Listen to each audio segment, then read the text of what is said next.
I'm dropping my night vision camera all around the world in search of a species new to science. So the plan over the next few nights is to go deeper and deeper to see if we've filmed different creatures as we get to different depths down the slope. And we're going to try and hit 1,000 feet, if I'm feeling brave. Let's do it. Okay, let's get some smelly baits in the cage. And a nice big old purple flying squid. There we go. That's the buffet. We're dropping these cameras off Nusa Penida, an island that, on the surface, is one of the most visited tourist destinations in Indonesia. But below the waterline sits on the edge of one of the least explored bodies of water in the entire world. Nobody knows what patrols the bottom of this island at night. And here's the thing about going deeper. Things get weirder. And it turns out something was waiting down there that has only ever been filmed alive once before in human history, although we nearly missed it. Okay, let's get the camera in. It's in good. O-ring looks nice and clean. Okay, camera's closed up. Okay, bait's tight. Tight. Tight. That there is infrared. Okay, battle stations team. Yep. Woo! Down she goes.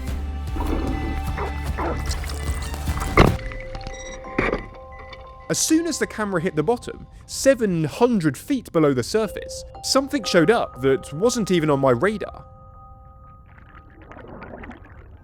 It circled just around the edges a few times, small and cautious, but eventually it came close enough to ID.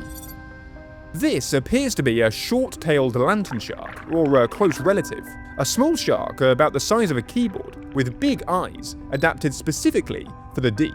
But what makes this animal extraordinary is what it can do. Lanternsharks can glow, using bioluminescence on their bellies and along their flanks to hunt in the midwater. But whilst the lanternshark approached from above, something else was slithering toward the bait from below. Conger eels are nocturnal ambush predators, capable of delivering a genuinely severe bite, so they tend to move around with a certain amount of authority. This one was no different. Right up until the shark showed up. Suddenly, not so bold. These spurdogs are venomous scavenging sharks, common at these depths, and when food is involved, aggressive and very good at pushing to the front of the line.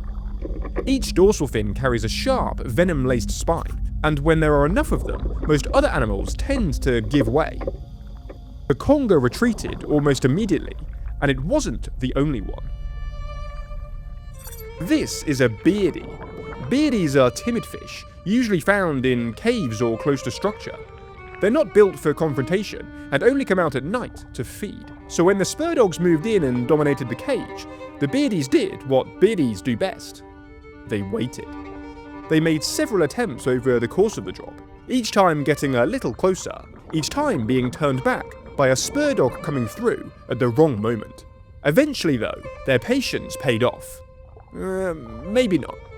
The same story was playing out on the seabed, but at a much slower pace, and for two very different animals. A sea urchin moves by extending and retracting hundreds of tiny tube feet. Effective, but definitely not fast. A brittle star, by contrast, uses its 5 arms to almost row itself across the substrate, which is considerably more efficient. Both, over the course of the night, were inching their way toward the cage. However, the urchin's inability to keep a low profile certainly put it at a disadvantage.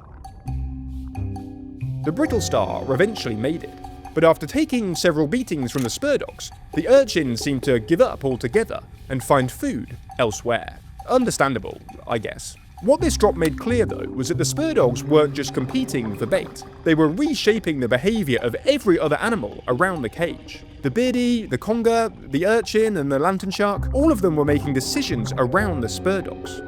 But as the spurdogs lost interest and cleared the scene, something passed through the frame that I'm still trying to explain.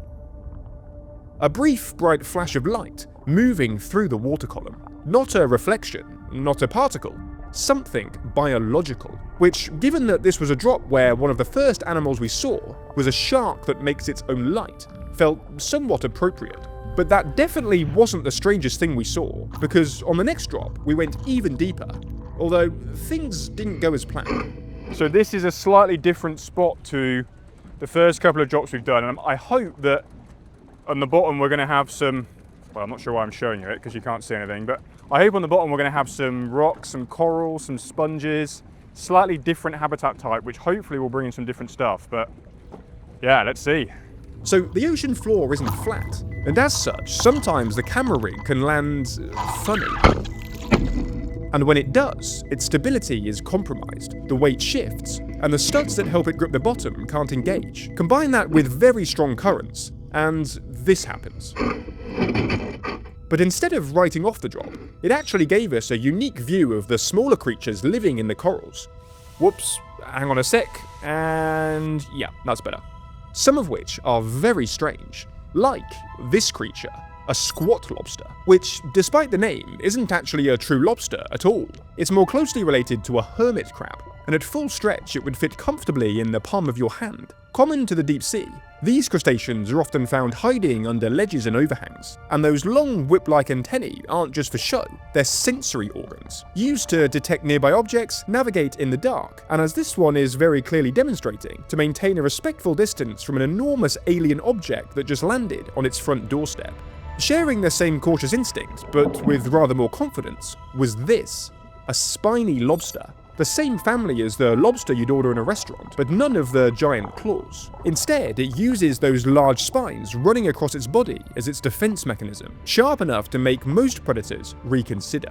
Which works on most things, except a sufficiently motivated conger eel. Now, this conger behaved exactly as they had on their first drop, moving to the cage with the same authority, the same confidence. But watching them here, at this depth, there was something worth noticing about how they move. Watch those pectoral fins.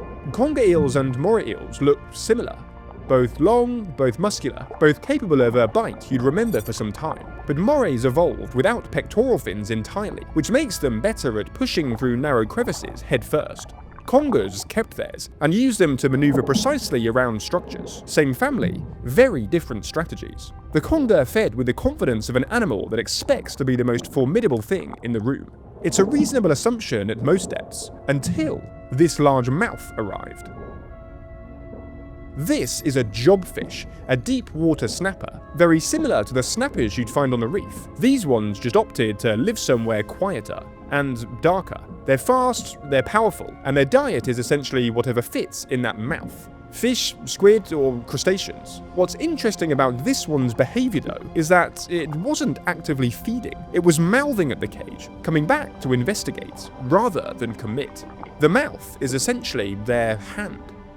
Without the spurdogs dominating the cage the way they had on drop 1, it was becoming clear that the whole character of a bait drop changes depending on who shows up first. And the next animal to appear was a good example of exactly that. A carrier crab. And what it's doing is one of the coolest adaptations in the entire ocean. Carrier crabs use their rear legs to hold objects, like corals, sponges and hydroids, above their bodies, not for decoration. This is defense. The stinging cells of the hydroid, or the rough texture of the coral, these are borrowed weapons. It's like going into a battle holding someone else as a shield. Except this shield is alive, sharp, or full of venom. Most crabs invest heavily in their claws. Their weapons, tools, the primary means of defense. When you look at the carrier crab's claws though, you can see they took a different route. Their rear legs became the priority, and their front claws were left to become so tiny, they're almost useless for defense. A trade-off that only makes sense if what you're carrying does a better job of protecting you than your claws ever could. 2 nights, 2 different depths, and on both drops, something new. Something we hadn't planned for. But the last drop was the deepest, and as we pulled the rig back up, I wasn't even sure that the gear had survived. Right guys, pray for a functioning camera and a functioning light. Oh, hang on, there we go. Deepest one yet, done. Oh, that was tough. Fingers crossed for some good stuff. Oh, well done guys. Woo! Are we there? Yeah. Let's have a look at the footage. At around 900 feet, immediately after the camera hit the bottom, a western spotted gummy shark appeared.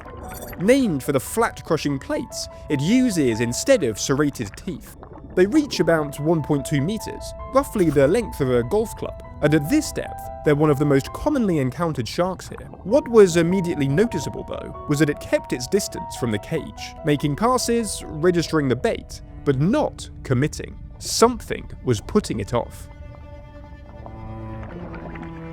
This is a long-nosed spurdog, a different species to the hyphens on drop 1. Where the hyphens were bold, these were relentless.